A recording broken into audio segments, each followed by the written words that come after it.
वंदे मातरम। मैं निखिल यादव। आज किस्सा स्वामी विवेकानंद के परिव्राजक जीवन से। अपने गुरु ठाकुर रामकृष्ण परमहंस की समाधि के उपरांत स्वामी विवेकानंद के ऊपर दोहरी जिम्मेवारी आ गई थी। पहली जिम्मेवारी थी कि उनके शिष्य समुदाय और अपने गुरु भाइयों का मार्गदर्शन करना, और दूसरी अपने गुरु के उस आह्वान, क्या तुमको माँ का कार्य करना है तो इस भारत भूमि को जानना और अपने जीवन के उद्देश्य से रूबरू होना। स्वामी विवेकानंद ने दोनों जिम्मेवारियां बखूबी तौर पर निभाई। उन्होंने अपने गुरु भाइयों को संपूर्ण प्रशिक्षण दिया, उनको जूता सीलना भी सिखाया और उपनिषद का ज्ञान भी दिया। और अब बारी थी अपने जीवन के उद्देश्य से रूबरू होने की, और निकल पड़े एक परिव्राजक सन्यासी के तौर पर। वर्ष था 1888। एक निर्भीक निडर युवा जो मात्र 25 वर्ष का था, वो अपने उद्देश्य को ढूंढने के लिए पैदल पैदल ही भारत भूमि को नापने के लिए तैयार था। एक हाथ में कमंडलू था और दूसरे में श्रीमद् भगवत गीता। और स्वामी विवेकानंद पहुंच गए दुनिया के सबसे पुराने शहरों में से एक बनारस में, और वहां पे स्वामी जी का सामना होता है एक उद्दंडवादी बंदरों के झुंड से।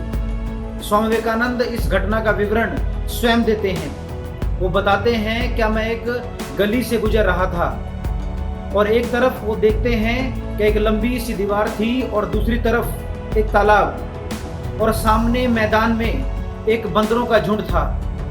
और जैसे ही स्वामी विवेकानंद उस मैदान से गुजरने की कोशिश करते हैं, वो बंदरों का झुंड स्वामी विवेकानंद को घेर लेता है।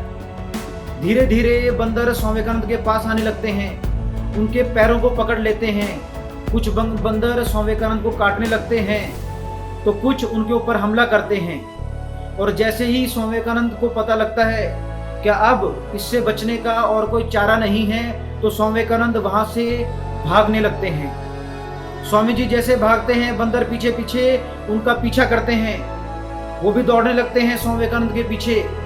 और जैसे ही स्वामी जी आगे आगे भागते हैं, उनको एक अनजान व्यक्ति से आवाज आती है, भागो नहीं, सामना करो। विवेकानंद रुक जाते हैं, पीछे मुड़ते हैं और एक डंडा उठाते हैं। और जैसे ही वो बंदरों को डंडा दिखाते हैं, बंदर वहां से भाग के वापस मैदान में पहुंच जाते हैं। ऐसी अनेकों चुनौतियों का सामना स्वामी विवेकानंद को अपने परिव्राजक जीवन में करना पड़ा था। और उसके बाद जब वो विश्व दिग्विजय के बाद जब आप भारत वापस आते हैं, तो अपने lecture my plan of campaign में बोलते हैं, anything and everything that makes you physically, mentally, emotionally, intellectually, spiritually weak, rejected as poison. It cannot have life, it cannot be true. Truth is strengthening, truth is life, truth is knowledge, truth must be strengthening, truth must be knowledgeable, truth is invigorating, truth is enlightenment, expansion is life, contraction is death, strength is life, weakness is death। और यही स्वामी विवेकानंद को हर एक युवा के लिए एक उद्देश्य था, जो स्वामी विवेकानंद ने हर एक युवा को दिया था। ये वीडियो आपको कैसी लगी कमेंट बॉक्स में जरूर बताइएगा। वंदे मातरम।